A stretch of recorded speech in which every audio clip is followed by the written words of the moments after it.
Manuel Valls est à la politique française ce que koh Lanta est à la téloche. C'est-à-dire que tu attends chaque nouvelle saison en te disant bon, là ça va être de la merde, et effectivement c'est de la merde, il y a de la triche, et pourtant on regarde. Taisez-vous. Non mais cet homme est ahurissant. Porte-parole du gouvernement. Ce que vous venez de faire, c'est super.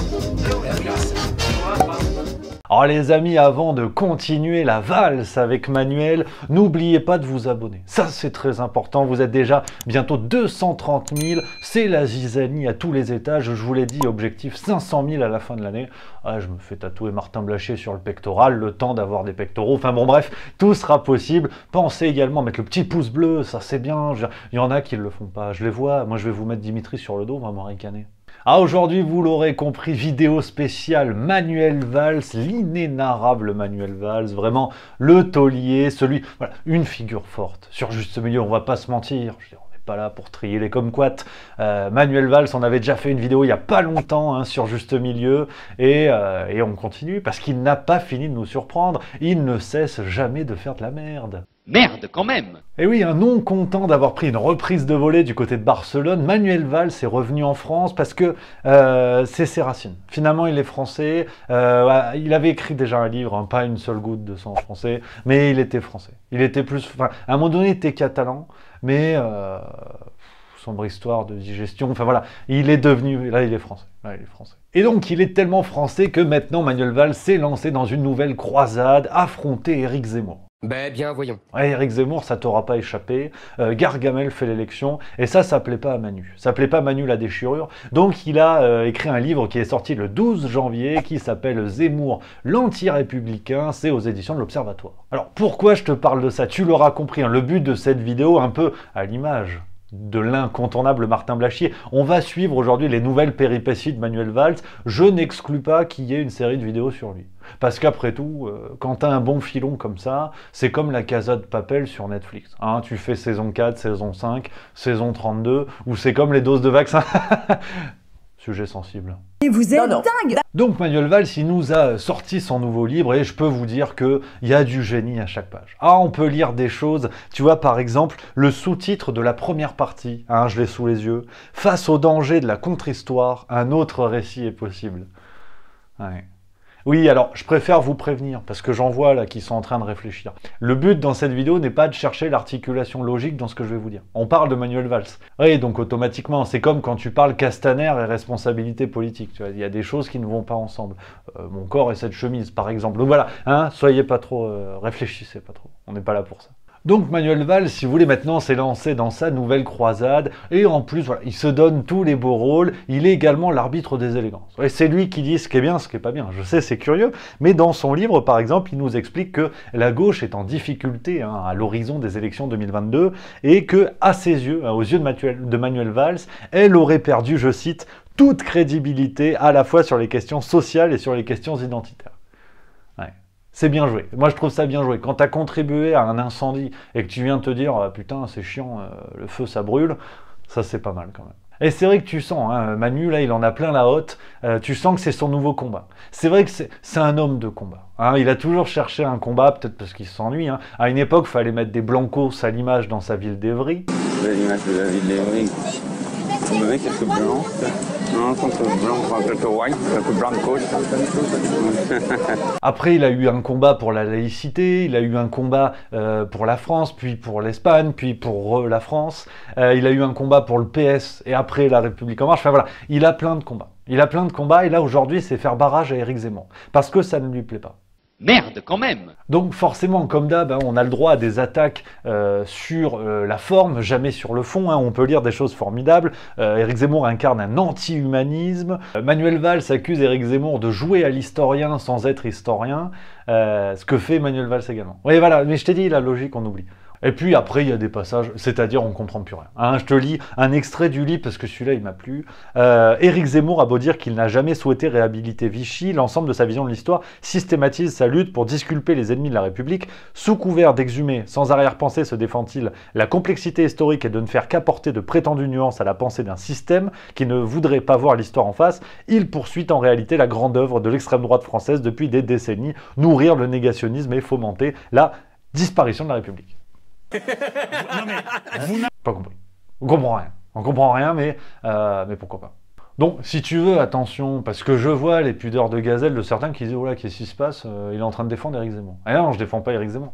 Je dis juste que quand Manuel Valls attaque quelqu'un, souvent je suis aux aguets. Parce que c'est vraiment le Roquefort qui vient expliquer au camembert qu'à un moment donné, ça commence à schlinguer. Ouais, c'est marrant. Tu vois, c'est un petit peu la même chose, et c'est ça que j'aime bien. Moi, je prends du plaisir là-dedans. Surtout qu'il y a des attaques qui ne reposent sur rien. Hein, il a fait un interview pour Nice Matin, pour la promo de son bouquin, et il nous dit, hein, sans trembler du museau, Éric Zemmour, en parlant d'Éric Zemmour, il s'abrite derrière son passé de journaliste et sa judéité pour déconstruire la réalité.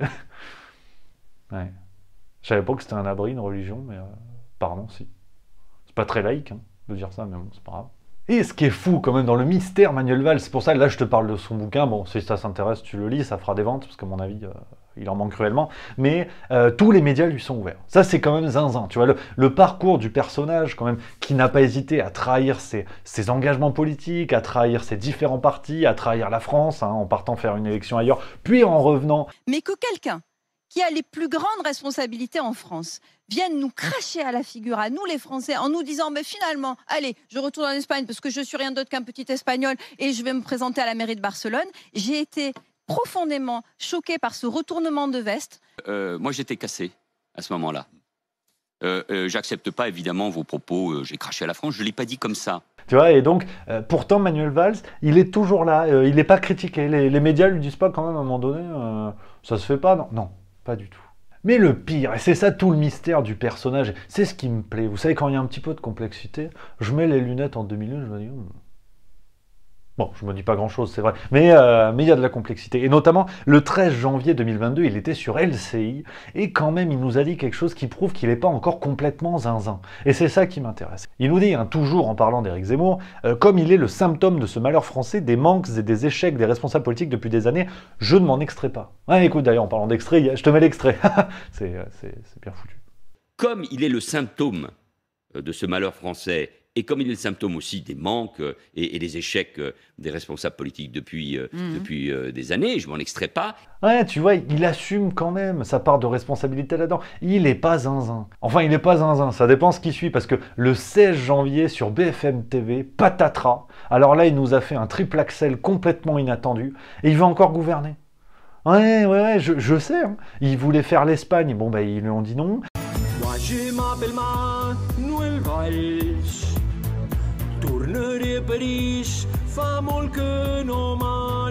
Il a voulu faire Parti Socialiste, il a voulu faire La République En Marche, ils lui ont dit non. Maintenant, il veut gouverner. À nouveau, ouais, une séquence qui est complètement folle. Et je voulais la disséquer avec vous pour continuer et terminer cette vidéo. Il n'est pas zinzin, mais il y a quand même un excès de boulard qui est assez manifeste. Sur les législatives, tu sais, les journalistes, je lui pose la question. De toute façon, maintenant, il est chroniqueur, donc il fait partie de la maison. Ils lui disent, alors, les législatives, écoute. Vous ne serez pas candidat en juin aux législatives? Je ne crois pas, parce que j'ai déjà fait cela. Mieux, il nous a ressassé son expérience de Premier ministre, écoute. Mais mon expérience d'ancien Premier ministre peut servir dans ce cadre-là, mais ça ne dépend pas de moi. Alors ça, c'est génial. Ça me fait penser, tu sais, au joueur de foot qui a une jolie carrière et qui, à 56 ans, se dit, tiens, je vais aller expliquer le football aux genoux. Bon, bah, il se fait péter les genoux. Mais c'est un petit peu pareil, tu vois. Son expérience de Premier ministre, qui a globalement été à peu près un calvaire pour les Français, hein, pas pour lui. Mais au moins, tu vois, il est honnête. Là encore, cette fameuse complexité qui fait chausser les lunettes. Tout à l'heure, je t'expliquais, il est conscient de faire de la merde. Et en plus, aujourd'hui, il te le dit, il est conscient que, tu vas servir le pays, non. Écoute. Gouverner de nouveau. Alors, je pourrais dire servir mon pays. Non, gouverner de nouveau, je suis fait pour ça. Et oui, parce que son pays, en fait, on ne sait pas qui c'est. Peut-être que bientôt, il ira se présenter en Tanzanie. C'est possible. Non, mais voilà, si tu n'aimes pas, n'en dégoûte pas les autres. Donc il te dit, non, servir mon pays, on s'en fout. Non, c'est gouverner. Gouverner, ça fait plaisir. Et puis là, bon, excès de boulard terrible. Je veux dire, à côté, Kylian Mbappé, c'est un homme de foi. Parce que vraiment, là, écoute, je peux pas dire plus. Non, gouverner de nouveau, je suis fait pour ça. J'aime ça, j'ai cette passion. Je suis un politique jusqu'au bout des doigts. Je pense même que la politique a quelque chose à voir avec le professionnalisme. Nous l'évoquerons. Mais d'abord, je ne suis pas le seul. Il y a beaucoup de talents. Je pense que l'expérience peut être utile. Ah ouais, il est fait pour ça. Ouais, il est fait pour ça. Ouais, c'est pour ça que les Catalans lui ont dit non, les Français lui ont dit non. Il est fait pour ça. Il est fait pour... Ouais, mais je sais, hein, à un moment donné, nier le réel à ce point, c'est comme si je t'expliquais que demain, je me lançais dans la danse classique. J'ai un corps de rat de l'opéra. Ouais, c'est pas faux. Alors forcément, finissons sur une note quand même de réflexion. Qu'est-ce que veut dire Manuel Valls? Parce que c'est vrai qu'au-delà de ces différents faits d'armes, comment on peut analyser ça? Moi je pense que la question elle est vite répondue. Et c'est vrai que le symbole Manuel Valls, il reflète quand même toute une époque politique. Il reflète à la fois le manque d'engagement pour le pays, hein, il le dit lui-même, servir la France, on s'en fout. Il reflète, si vous voulez, cette impunité généralisée des politiciens, certains bien sûr, pas tous, mais qui sont en roue libre, qui n'ont plus le sens des responsabilités, qui ne jouent plus leur peau en faisant de la politique. Et donc, c'est YOLO, c'est la stratégie de la roue libre, mais qui se répercute tous les jours. Regarde, je vous ai sélectionné 3 extraits sur 3 informations qui ont eu lieu dans les 10 derniers jours. Actualité française. Et c'est maintenant où il faut s'asseoir, parce que j'en connais quelques-uns qui vont claquer de la cuisse. Tu vois, en moins de 10 jours, quand je te parle d'impunité et d'une caste d'élus qui sont complètement hors sol et déconnectés à la fois des responsabilités de ce qu'ils font et à la fois de la vie des Français, regarde le cas Sylvain Wasserman. J'en ai parlé dans un live il n'y a pas longtemps. Il est vice-président de l'Assemblée nationale, MoDem, donc La République En Marche, en pleine étude des amendements sur le projet de loi visant à instaurer le pass vaccinal. Voici ce qu'il demande. Alors, t'as le champagne frais? Ouais, c'est pas fini, calme-toi, j'enchaîne les 3 extraits dont je te parle. Là, on va aller voir Prisca Thévenot. Alors Prisca Thévenot, elle est porte-parole de La République En Marche. Elle fait un lapsus magnifique où le narratif, si tu veux, de la parole gouvernementale qu'elle veut porter, le narratif a explosé. Ah, il a complètement explosé. Écoute ce qu'elle nous dit en direct à la téloche. Nous devons continuer à inciter inlassablement à la vaccination parce que contrairement à ce que dit Marine Le Pen, c'est aujourd'hui le seul outil qui nous permet d'envoyer des gens en hospitalisation et en réanimation. La vaccination, il n'y a pas de doute. Et enfin, dernière actualité, tu l'as sûrement vu passer, ça date d'aujourd'hui, au moment où je fais cette vidéo, Jean-Michel Blanquer. Tu sais, il a dévoilé le protocole pour les écoles, parce qu'on fout des masques sur la gueule de nos enfants, enfin on sait plus ce qu'on fait, mais il faut le faire. Et ben il était en direct d'Ibiza quand il a dit ça. Ouais, il était en vacances.